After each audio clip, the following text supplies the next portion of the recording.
I'm John Doe, and I'm applying to be the athletic trainer here at Central Campbell County High School. What types of work environments are you used to? I just got out of college recently, but in my program, I was able to work around with different settings. I've worked at a high school setting, I've worked at a collegiate setting, I've also worked in the clinic. So I'm pretty familiar with all the different settings. My favorite setting myself was the high school. I love working with the younger population there. They're more fun. I feel like with my age, I'm better able to relate to them, and that it can help me be more efficient with injury recovery and rehabilitation. Would you say you're better at verbal communication or written communication? I would say I'm actually better at written communication. I like sitting down. I'm pretty good with grammar myself, writing. I've always been good with English classes and whatnot, and doing those kind of assignments along those lines, but both are extremely important in this profession, and I try to be proficient in both fields. Do you prefer to work on your own or as part of a rehabilitation team?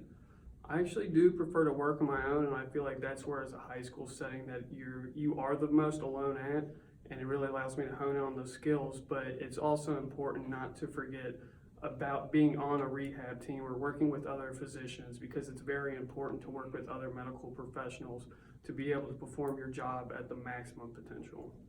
So you mentioned some of your skills. What are specific skills that you would say are your strengths? I would say some of my strengths are communication. I've worked with a variety of populations. I feel very comfortable working with patients and other physicians, other medical professionals. I like to sit down and plan out my time schedule. I like to be as proficient, as efficient as I can be. I try to be adaptable to many situations, and this profession is all about that. There could be a medical emergency at any point, any second, and we need to be adaptable with that. And just be comfortable in yourself. I have to be me, and I feel like in order to do that, everything educational wise has led up to me to be a better professional. Have you ever worked as a part of a team with a head coach or another trainer? Yes, I have. So with the high school and the collegiate setting, I've worked very closely with multiple different sports, specifically the football, the basketball team, even the soccer team, mostly with the collegiate setting. So I can see it's very important, especially in a high school setting, to develop a great rapport with your coaches, because you are working hands in hand with them, with the athletes, making sure that they're back on the field at full potential while minimizing health risks. When you suffer a setback with a client, how does that emotionally affect you or your work? It's tough because you want to be emotionally invested in your client, because that shows that you care, that's empathy right there. But it's important not to get stuck on any hitches along the road, and to continue to progress and see what you're doing right, see what you're doing wrong, and maybe even leaning into other professionals to see leaning on them and seeing what you can do different. So just don't get stuck, and just stay positive with that, and try and just keep an open mind as possible. How do you respond to sudden changes in your schedule? Sudden changes are bound to happen in this profession, and it's best to try and plan everything out beforehand, but things happen. I expect, different things come up.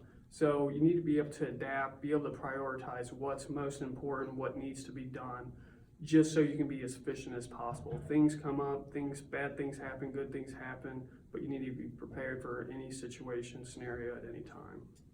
While attending school, what was your most challenging course and why?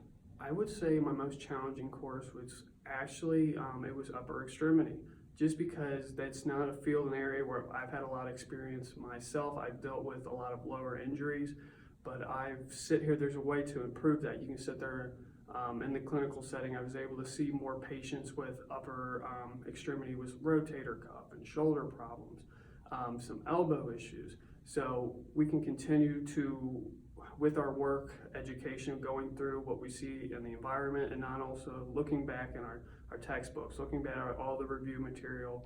That way, if a situation does come up, I at least am there, educationally wise with the books, and I'm trying to continue to gain more experience there, and I feel like I've done that.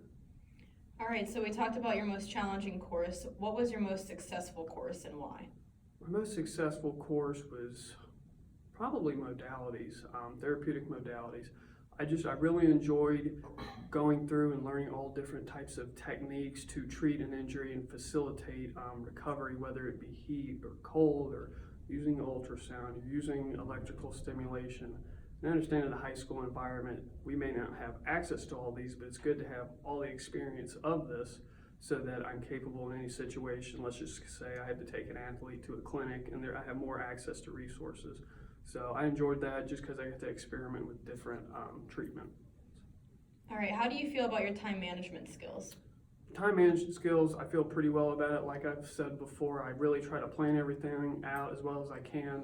I basically have an itinerary on my phone, breaking down the week, everything that I'm going to do, try to have it on paper as well. But with unexpected things coming up, like I said, you have to prioritize, figure out what you had to do, what's coming first, what's coming second. And you don't need to fold over the pressure. You need to be able to work as efficiently as possible. And if something does have time that can be put off for more important things, then you do that. So don't overwork yourself, but you need to be as efficient as possible.